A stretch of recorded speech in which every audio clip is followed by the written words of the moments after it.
Hello students, आज हम करेंगे chemical properties of metals and non metals. Last video में मैंने बताया था कि वैलेंसी क्या है, वैलेंस इलेक्ट्रॉन्स क्या है। तो पहला पॉइंट है टाइप ऑफ आयंस। मेटल्स में जो वैलेंस इलेक्ट्रॉन्स होंगे वो या तो 1 होगा या 2 होगा या 3 होगा। तो ये 1, 2, 3 क्या करेगा, ऑक्टेट पूरा करने के लिए या तो अगर 1 वैलेंस इलेक्ट्रॉन है इसको 7 की और ज़रूरत है, या तो ये 7 लेने की ट्राई करेगा या ये 1 देगा। तो ईजियर क्या होगा कि ये अपना 1 इलेक्ट्रॉन लूज कर देगा। तो मेटल्स के जो वैलेंस इलेक्ट्रॉन्स है 1 होगा या 2 होगा या 3 होगा, तो ये अपने इलेक्ट्रॉन्स को लूज कर देंगे।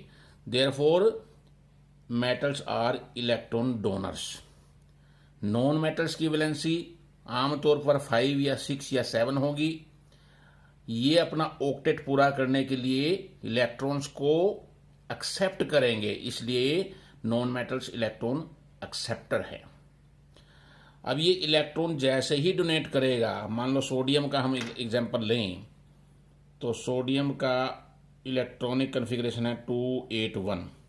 ये अपना 1 इलेक्ट्रॉन लूज करेगा, तो 1 इलेक्ट्रॉन लूज करने से इसके ऊपर प्लस चार्ज आ जाएगा, 1 प्लस।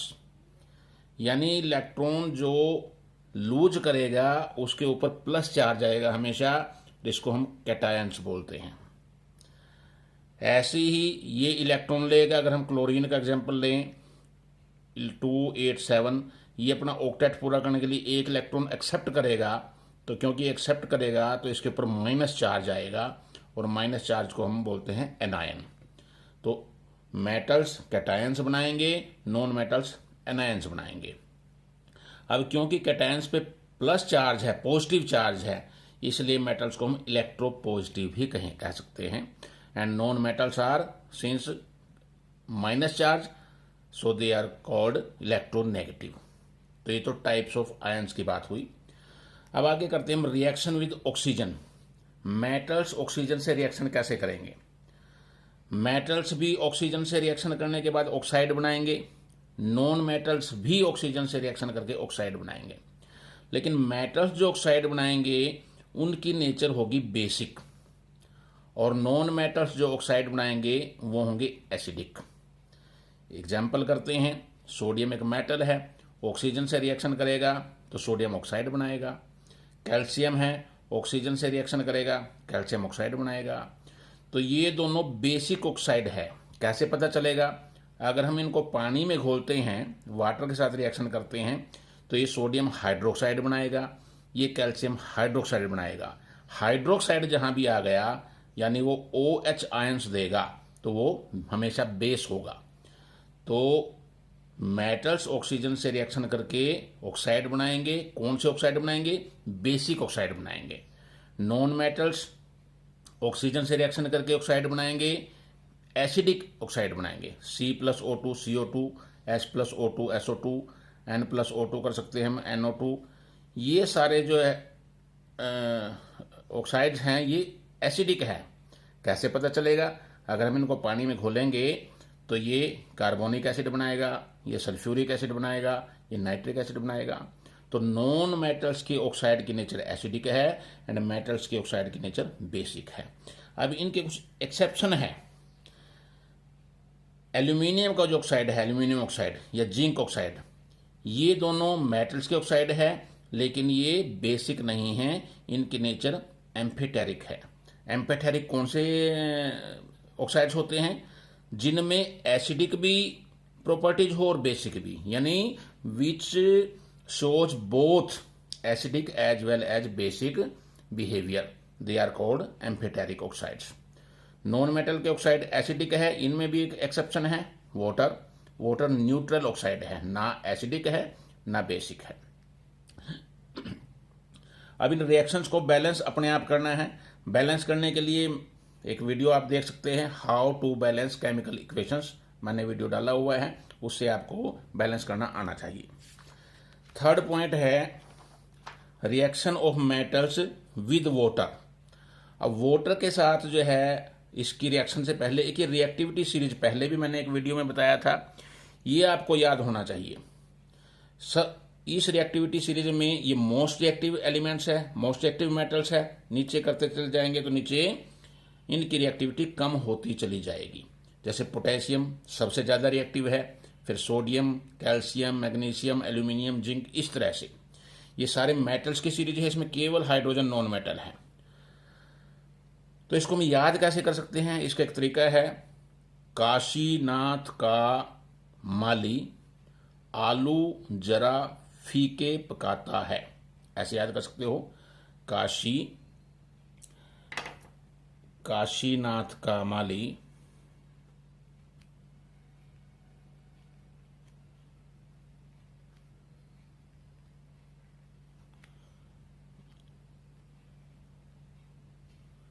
आलू जरा फीके पकाता है। तो के से काशी एंड ए से नाथ का इस तरह से बना सकते हैं। आगे बना सकते हैं, कौन है आगे आओ। तो ये कि याद करने की ट्रिक है, ये प्लेटिनम है, बाद में अलग से इसको याद कर सकते हो। तो ये रिएक्टिविटी सीरीज याद होना बड़ा जरूरी है। अब वाटर के साथ जो रिएक्शन करेंगे ये मोस्ट रिएक्टिव एलिमेंट्स है, मोस्ट एक्टिव मेटल्स है। जो पोटेशियम है या सोडियम है, ये रिएक्शन करते हैं कोल्ड वाटर से, रिएक्शन करते हैं ठंडे पानी से ही ये रिएक्शन कर देंगे। एनसीईआरटी की बुक में भी पेज नंबर 43 है, देखिए इसमें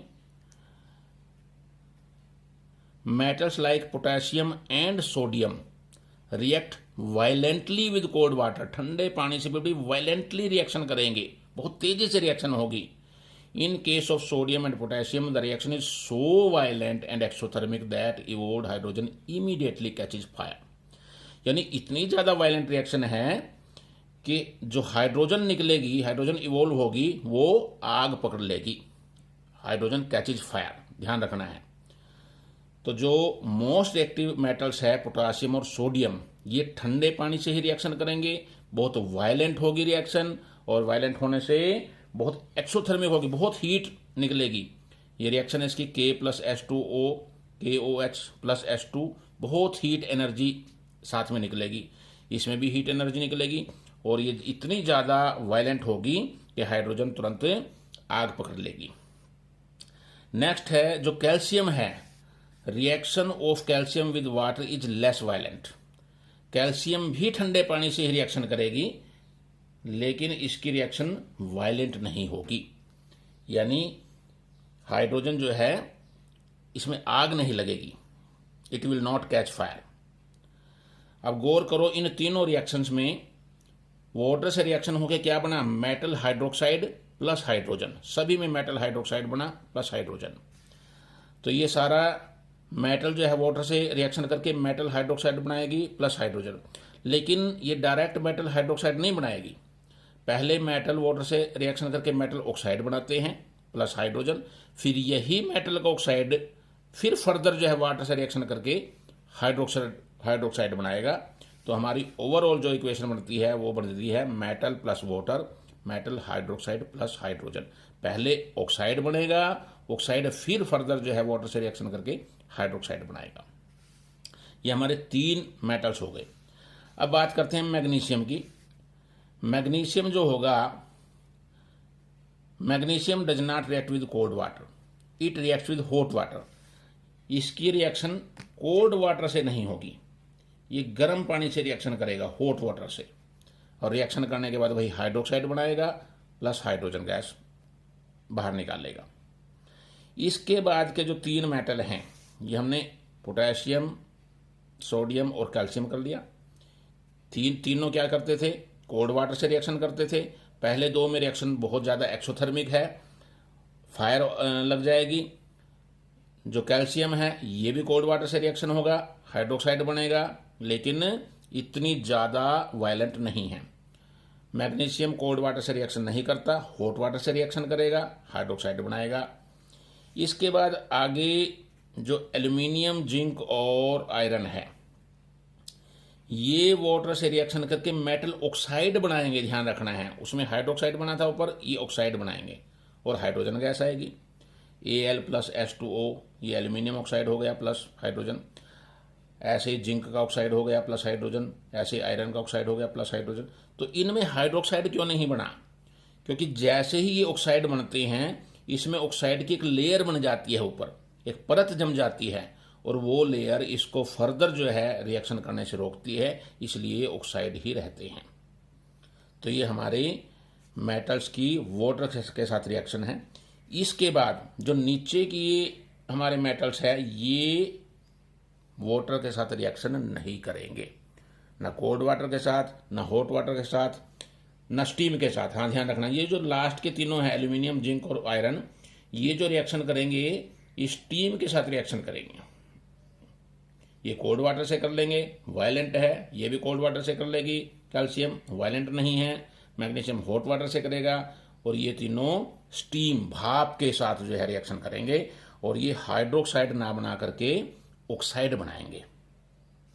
non metals don't react with water. Non metals की वाटर के साथ रिएक्शन नहीं होती, इसलिए इसको हम छोड़ देंगे। ये हमारा थर्ड पॉइंट हो गया। और आयरन के बाद के जो मेटल्स है वो किसी भी केस में ना कोल्ड वाटर के साथ, ना हॉट वाटर के साथ, ना स्टीम के साथ, किसी भी तरह से वाटर के साथ रिएक्शन नहीं करेंगे। फोर्थ पॉइंट है reaction of metals with dilute acids. अब मेटल जो है डाइल्यूट एसिड के साथ रिएक्शन करके एक सॉल्ट बनाएगा मेटल का, और हाइड्रोजन गैस निकलेगी।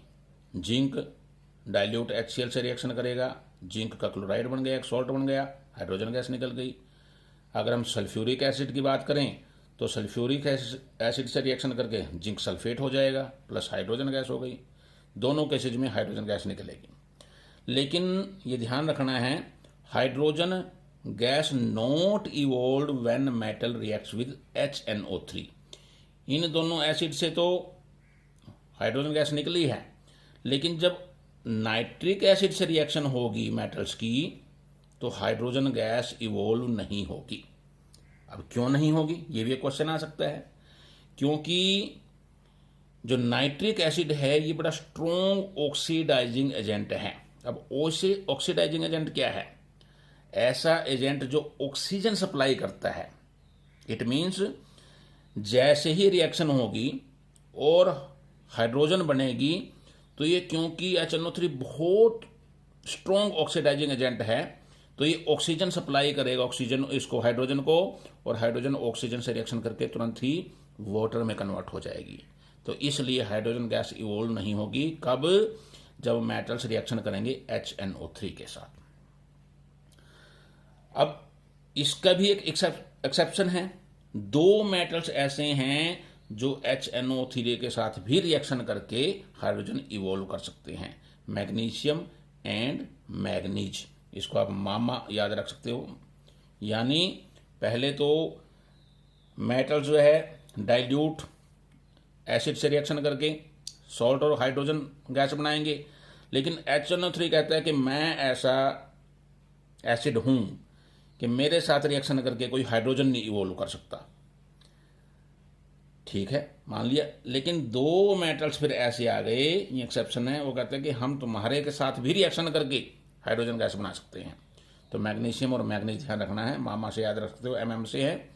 तो ये नाइट्रिक एसिड से रिएक्शन करेंगे, डाइल्यूट से भी dilute, very very dilute nitric acid से रिएक्शन करेंगे और नाइट्रेट बनाएंगे प्लस हाइड्रोजन बनाएंगे। यानी इसमें नाइट्रिक एसिड इतना डाइल्यूट हो जाएगा कि वो हाइड्रोजन को इतना ऑक्सीजन सप्लाई ही नहीं कर पाएगा कि हाइड्रोजन वाटर में कन्वर्ट हो सके। तो ये हमारी reaction of metals with dilute acids है। डाइल्यूट एसिड्स के साथ रिएक्शन करके क्या बनाएंगे? सॉल्ट बनाएंगे, हाइड्रोजन बनाएंगे। लेकिन HNO3 के साथ रिएक्शन करके, नाइट्रिक एसिड के साथ रिएक्शन करके हाइड्रोजन गैस इवॉल्व नहीं होगी। क्यों नहीं होगी? क्योंकि स्ट्रॉन्ग ऑक्सीडाइजिंग एजेंट है। ये जैसे ही हाइड्रोजन बनती है उसको ऑक्सीजन देके वाटर में कन्वर्ट कर देता है। लेकिन दो मेटल्स हमारे पास ऐसे हैं जो dilute, very very dilute nitric acid से रिएक्शन करके हाइड्रोजन गैस निकाल सकते हैं। नॉन मेटल्स डाइल्यूट एसिड्स के साथ रिएक्शन नहीं करते।